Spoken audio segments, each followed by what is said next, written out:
Saya masuk. Habis itu masih ada OVJ habis itu. Sorry nih, Saya juga masuk. sorry nih belum. Saya nggak mau Tapi lu OVJ kan lagi. di OVJ juga sebentar lu. Iya, setahun. Saya ya 1 episode. Karena joke saya dimatiin terus. Sama siapa tuh? Wah, kan di sana ada persaingan.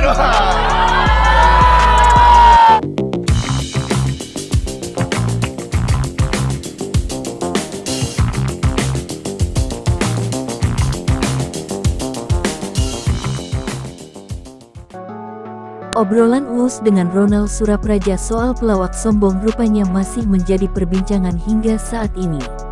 Pasalnya banyak netizen kemudian mencoba menebak-nebak dan menerka sosok yang mereka maksud dalam perbincangan kala itu. Imbasnya, beberapa nama komedian Indonesia pun terseret hingga dituding sebagai sosok pelawak yang dibicarakan oleh Uus dan Ronald.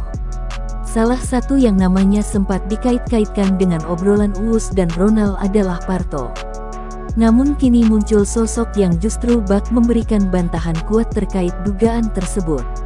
Ia tak lain adalah Raffi Ahmad. Hal ini bermula saat Raffi mengundang Parto menjadi bintang tamu di acara FYP yang dipandunya. Saat itu ia meminta Parto juga sang putri cantik, Amanda Caesa untuk menanggapi isu tersebut. Keduanya pun kompak mengaku tak ingin memusingkan soal tanggapan publik yang beragam mengingat tingkat kesombongan berbeda-beda tergantung persepsi masing-masing individu. Mendengar hal itu, Empok Alpa langsung nimbrung dan membela. Menurutnya Parto sama sekali bukan pelawak yang sombong dan justru sangat mengayominya sebagai artis baru. Kesaksian serupa dibongkar oleh Raffi. Ia menyebut jika tabiat Parto sebagai komedian senior sangatlah baik kepadanya. Gue juga saksinya kalau Mas Parto itu salah satu senior yang baik banget, ungkap Raffi Ahmad. Bahkan Raffi mengaku tak pernah melihat Parto menumpahkan emosinya. Gue sih enggak pernah lihat marah, kalau nembak gue enggak tahu ya, seloroh suami Nagita Slavina ini. Menurut Raffi, Parto juga sama sekali tak menunjukkan sikap senioritas. Ia menyebut jika Parto selalu membimbing artis-artis yang lebih junior termasuk dirinya. Karena itu lawakan mereka pun sering mengalir dengan sendirinya. Pujian untuk Parto pun tak henti disampaikan oleh Raffi. Bukan hanya kepada sesama artis, diam-diam Parto juga disebut sangat baik kepada semua orang termasuk para kru televisi saat itu. Buat kita, Mas Parto tuh senior yang baik banget, tegas Raffi lagi. Bahkan bukan hanya sesama pengisi acara, sesama teman-teman kru aja baik, tandasnya kemudian memanggil sejumlah kru yang dulu merasakan kebaikan Parto juga. Sebelum lanjut, jangan lupa klik tombol subscribe, like dan komen ya. Raffi Ahmad dan Nagita Slavina dikenal sebagai Sulta Andara lantaran harta kekayaannya yang membuat takjub publik. Bukan tanpa alasan, pasangan suami istri ini tak hanya membelanjakan uangnya untuk barang mewah, tapi juga membangun sejumlah bisnis. Banyak bisnis keduanya yang nampak menjanjikan namun rupanya menuai rugi. Tak sedikit bisnis di bidang kuliner yang sempat viral, mebel dan kosmetik yang mumpuni, hingga brand pakaian dengan harga terjangkau, tapi akhirnya redup dan tak laku hingga ditutup gegara bangkrut. Lalu, apa saja bisnis Raffi Ahmad dan Nagita Slavina yang sempat heboh tapi ternyata tak berjalan mulus? Berikut daftarnya dikutip dari berbagai sumber.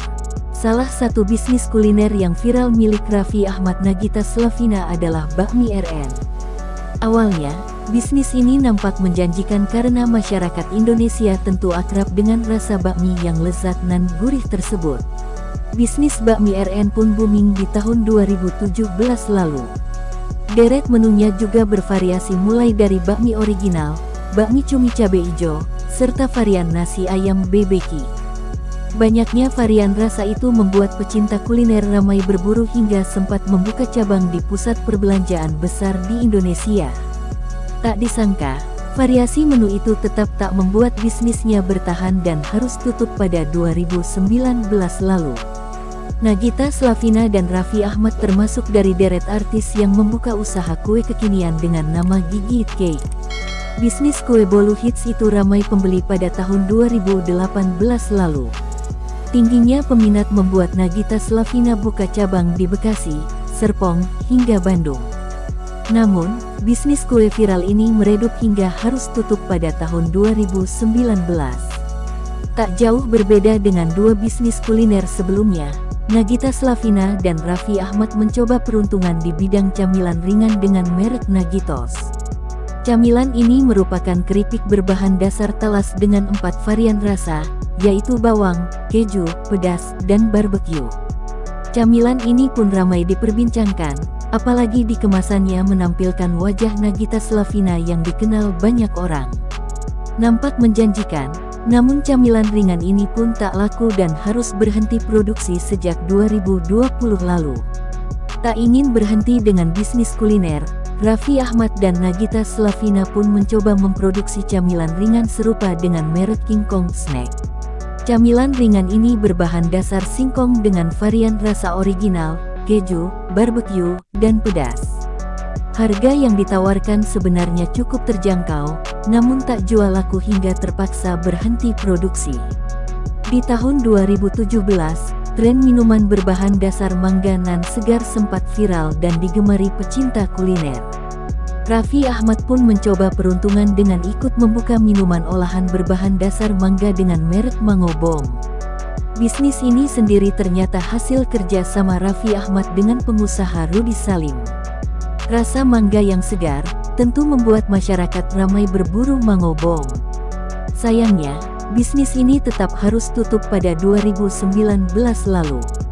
Beralih ke bisnis fashion, Raffi Ahmad membuka usaha dengan merek Rajins. Sesuai namanya, bisnis ini menawarkan produk celana dengan menggunakan bahan jeans.